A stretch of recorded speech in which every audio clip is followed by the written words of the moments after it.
नमस्कार दोस्तों, स्वागत है आपका शिक्षा 121 पर, जहां हम आपको भारत के इतिहास की अनसुनी कहानियां दिलचस्प अंदाज में बताते हैं।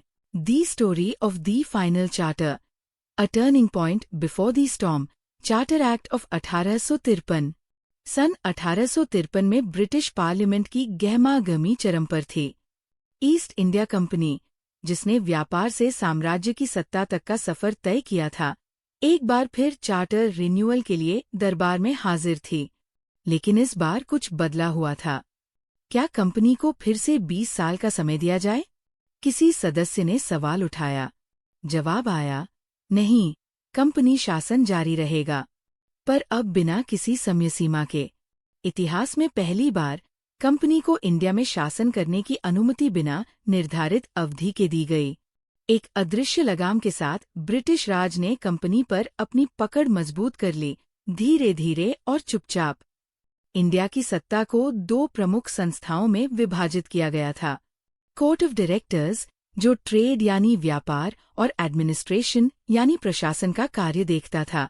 बोर्ड ऑफ कंट्रोल, जो पॉलिटिक्स, मिलिट्री और डिप्लोमेसी यानी कूटनीति जैसे प्रमुख मामलों पर नियंत्रण रखता था। कंपनी नाममात्र रूप से तो शासक बनी रही, लेकिन वास्तविक सत्ता अब ब्रिटिश राज के हाथों में खिसकने लगी थी। A council reimagined. दूर कैलकाटा में गवर्नर जनरल ऑफ इंडिया और उसका काउंसिल चालू था। इस काउंसिल में एग्जीक्यूटिव शाखा के नीचे दिए गए मुख्य सदस्य थे। 1. गवर्नर जनरल ऑफ इंडिया, पूरे ब्रिटिश इंडिया का सर्वोच्च अधिकारी। 2. Commander in chief, British Indian army का प्रमुख।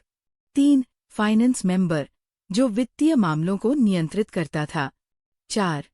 होम मेंबर, आंतरिक प्रशासन का प्रभारी। 5. लॉ मेंबर, कानूनी मामलों का विशेषज्ञ, जो कि अक्सर ब्रिटिश जज होता था। 6.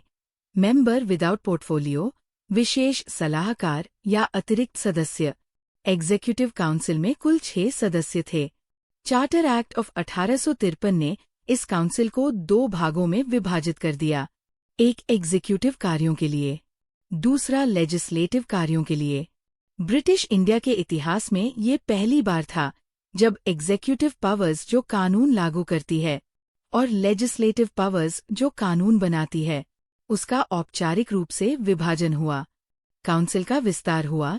इसमें 6 लेजिस्लेटिव मेंबर्स जोड़े गए। एक मेंबर बॉम्बे, मद्रास, बंगाल और नॉर्थ वेस्टर्न प्रोविंसेस से। 2. एक लॉ मेंबर। 3. एक एडिशनल मेंबर, जिसे कोर्ट ऑफ डायरेक्टर्स द्वारा नामित किया गया और जिसकी नियुक्ति बोर्ड ऑफ कंट्रोल की सहमति से हुई। अब काउंसिल में कुल सदस्य थे 6 एग्जीक्यूटिव प्लस 6 लेजिस्लेटिव, कुल 12 मेंबर्स।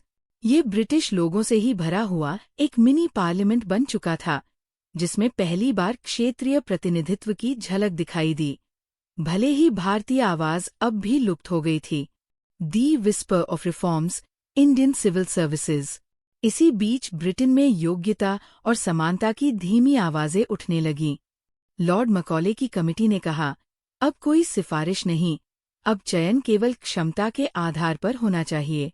चार्टर एक्ट ऑफ 1853 ने निर्णय लिया कि इंडियन सिविल सर्विसेज (ICS) में भर्ती अब खुली प्रतियोगी परीक्षा के जरिए होगी। ये एक क्रांतिकारी कदम था, लेकिन इसमें एक चाल थी। ये एग्जाम लंदन में आयोजित होना था। अधिकतर भारतीय के लिए वहां पहुंचना नामुमकिन था, लेकिन फिर भी ये एक नया द्वार था जो खुला था। The rule of law begins to form. शासन जटिल हो चला था और अब कानून को भी व्यवस्थित करने की आवश्यकता थी। इसी उद्देश्य से गठित हुआ थर्ड लॉ कमीशन। यह कमीशन आगे चलकर इंडिया की कानूनी व्यवस्था की नींव रखेगा। Indian penal code (IPC) 1860। ये क्रिमिनल लॉ का सबसे प्रमुख कोड था, जिसे लॉर्ड मकॉले के मार्गदर्शन में तैयार किया गया। इसमें सभी प्रकार के आपराधिक अपराधों और उनके दंडों को स्पष्ट रूप से डिफाइन किया गया। Civil procedure code (CPC) 1849। ये कोड सिविल मामलों में प्रोसीजर का निर्धारण करता है, जैसे दीवानी मुकदमों की सुनवाई कैसे होगी, जुरिस्डिक्शन क्या होगी, अपील कैसे की जाएगी। Criminal procedure code CRPC 1861। ये कानून निर्धारित करता है कि क्रिमिनल केसेस कैसे दर्ज होंगे, इन्वेस्टिगेशन कैसे होगी, ट्रायल कैसे होगा और अपील की प्रक्रिया क्या होगी। चार्टर एक्ट ऑफ 1853 ने ही इन एक समान कानूनों की नींव डाली, जिससे पूरे इंडिया में एक समान कानून लागू हो सके। A sign off the end. Charter act of 1853 सिर्फ एक कानून नहीं, बल्कि एक संकेत था कि कंपनी का युग अब समाप्ति की ओर बढ़ रहा था। यह था आखिरी चार्टर एक्ट।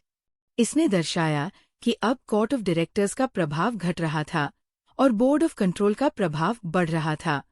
इसमें गवर्नर जनरल्स काउंसिल को अधिक पार्लियामेंट्री रूप दिया गया। इसने मेरिट बेस्ड ICS रिक्रूटमेंट की शुरुआत की और पहली बार प्रादेशिक आवाज़ों को लेजिस्लेटिव काउंसिल में शामिल किया। फिर भी भारतीय आवाज़ अब भी गायब थी और 4 साल बाद जो तूफान आया, रिवोल्ट ऑफ 1857, उसने कंपनी की सत्ता को पूरी तरह समाप्त कर दिया। अगर आपको ये कहानी इंटरेस्टिंग लगी तो लाइक बटन दबाना मत भूलना और शिक्षा 121 चैनल को सब्सक्राइब करो ताकि आप और भी मज़ेदार इतिहास की कहानियाँ देख सको। मिलते हैं अगले वीडियो में। जय हिंद।